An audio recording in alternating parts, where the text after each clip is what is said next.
No, there are individuals that are paid. There are individuals that are paid to push an agenda for Sifuna. So there are people that are out to fight this government. They are within the media houses, all the media houses. The only crowd puller in Kenya was Raila. Did he become the president? Bishop, yes. Welcome. Hope you are doing fine. I'm doing well. I've been somehow busy with some church activities and meetings within the city and the county. And I can remember one or two I was able to go out of the county. But I'm back. You're back. Yeah, I'm back. I'm doing well now. Good to see you. Yes. Back. Yeah. So Yes. let's just jump straight to it. Yes. What is it? Over the weekend, so what happened? Yes, What happened specifically in Western region? Can we say it's Sifuna's moment? Because I remember the time I interviewed you, some few months back, and you said, oh, maybe it's just hype, just hype and everything, but the numbers are continuing to increase. Sifuna's influence in the country, mostly in the Western region, is growing every now and then. What's your take? Do you think that this is the right moment for Sifuna to go for the presidency? What I would have asked to those, especially the media and the social media, whatever they are, whom I've told you are trying to push an agenda for Sifuna. There was an ODM rally which was very big.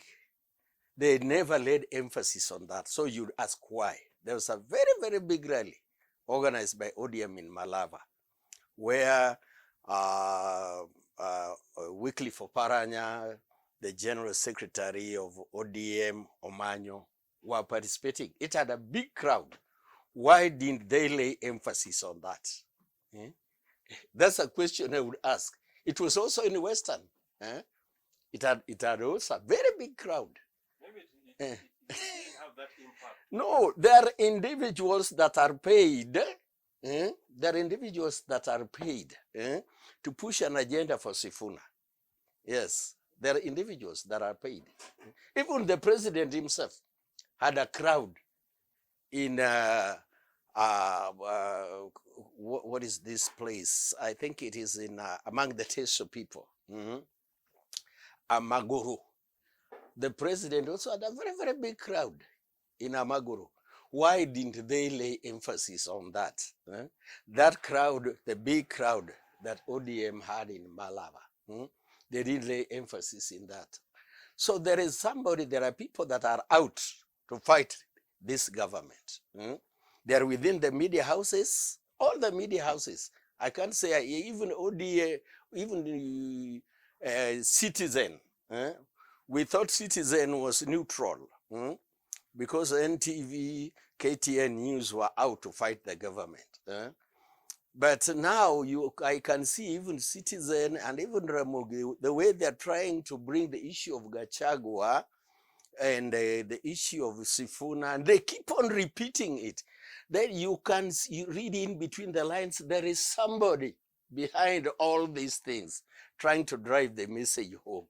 But we saw the crowd. But the crowd alone. Is the crowd being bought because we saw the way he was welcomed? Raila was a real crowd puller. Did he become the president? Even Ruto admits, Gachagua admits, all of these people, they all admit. The only crowd puller in Kenya was Raila. Did he become the president? That's what I would ask you. Raila was the leading crowd puller in Kenya, but did he become the president? As for this issue of Sifuna, I think I was watching something. Somebody made a statement which was very good. He said this thing. Let's wait. He mentioned two things which are very important. One of the things that he mentioned was that let them get one candidate who will be leading the opposition. Wait and see what will be happening. From there, we are going to judge. Don't judge by the crowd. The crowd, even now, let's say, like I would say when we were young, This is what I would judge the crowd. When we were young, there were times we would hear Jaramogi's passing around. We would run there. When we would hear the late Jomo Kenyatta, the father of Uhuru, we would run there. Many people ran there. Were we for them? We even didn't know why they were there. We would just find ourselves there. So the crowd, you cannot judge the crowd, and you cannot turn a crowd into votes. You cannot turn a crowd into votes. You cannot turn a crowd into votes. Now, there's another statement that I had Sifuna making there, which is very, and I was talking with somebody, and somebody told me, well, Bishop, that is propaganda, that's politics. But at times, the truth must prevail. He said that we have moved all over the country and we don't see Ruto's votes anywhere. Isn't that a pure lie? If that is propaganda, that they have moved all over the country. Then there is another thing also that you should draw one's attention. And this is about the projects that Ruto is now doing, like the affordable houses. Affordable houses are now found in nearly every county in the nation now. They have changed the face of some of our cities. And if somebody can say that we don't need them, what did he say? I would rather have a mortuary built in Busia than having affordable houses. What does that person? And you would think, is he thinking right? Or it is just a propaganda? Or it is just once you have the mic with you, and then oration or being fluent. You just speak with oration and you don't care what comes out of your mouth.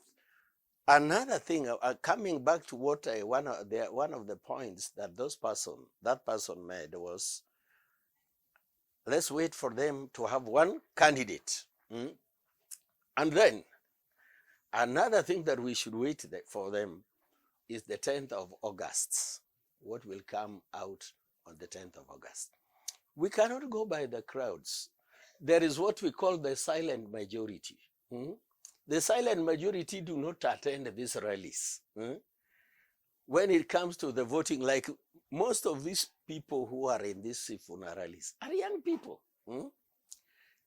Try to test them, ask them. Like I remember, there was one young man who ferried me with the tuk-tuk sometime.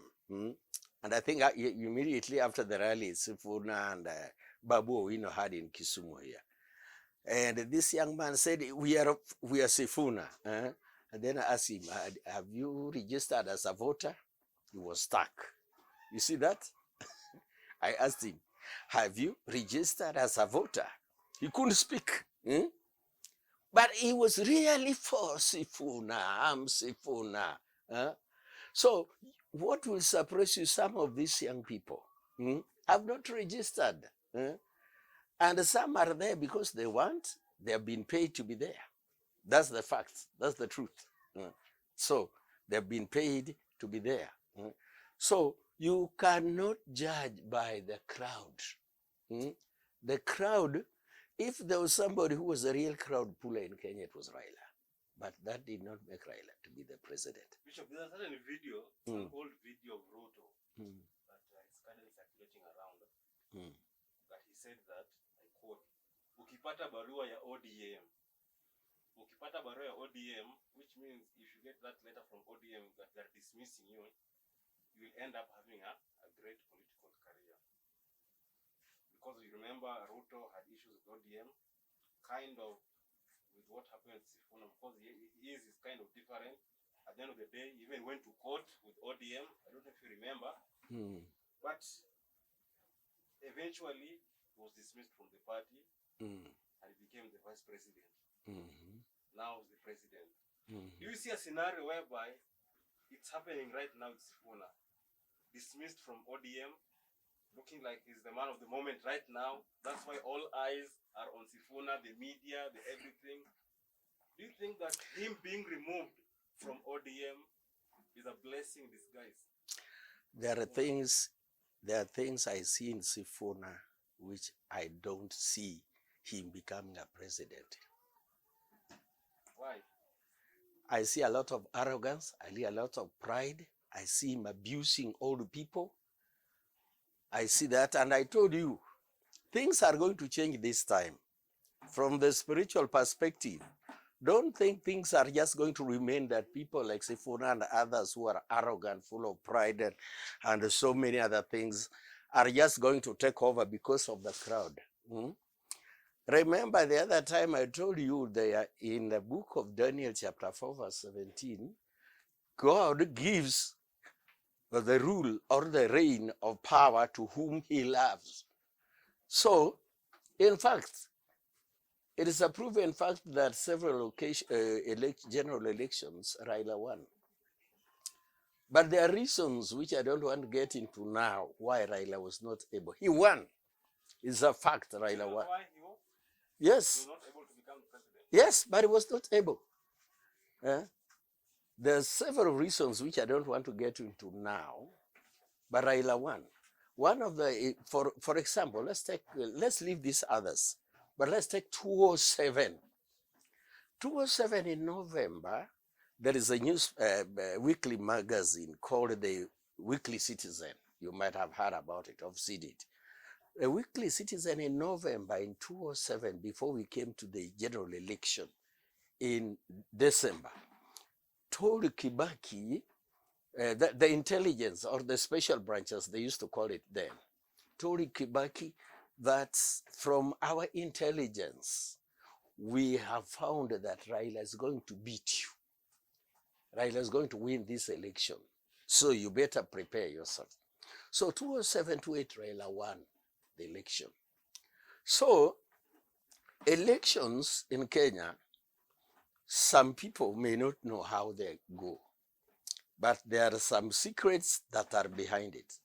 But as for for Sifuna, I cannot say that he can become. Yes, he can become a president, but not this time.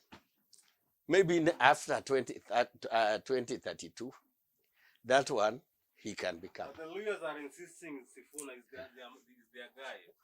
That's a and lie. Even there are some, some former leaders, members or let's say ministers who have endorsed him, the likes of Muskari Kombo, the likes of Amos Wako, the likes of Wikoli, I forgot his name. Wikoli who? Wafuoli. They have endorsed him. Elders have endorsed Sifuna from those people. Most of those people endorsed Raila, and they even voted for Raila. All those whom you are mentioning to me, lawyers used to vote for Raila overwhelmingly. But did Raila win? This time things might be different. Raila is no more. They can endorse him and let him go. But Ruto is going to win. They can endorse him, let him prepare for after 2032 or onwards. But 2027, he will not make it. Because among the lawyers, there is the silent majority. There's the silent majority, and the silent majority will also speak among the lawyers. That's why I was asking you. Now, they have hyped him. Now, his crowd was the one they were showing. The crowd of ODM was also a big crowd. The president also had a big crowd. So you don't judge by the crowd. You don't judge by who and who. If there was another chance, maybe after 2013, in which Raila was to win the election, it was 2022. But 2017, he won. Challenged it in court also. Yes, and won. It was disannulled. So we cannot go by that so and so have endorsed him, so and so. These people you are mentioning to me endorsed Raila, and they even voted for Raila. These people from Western, they voted for Raila. Did he make it? He didn't make it. So that is Western. What does he have in Nyanza?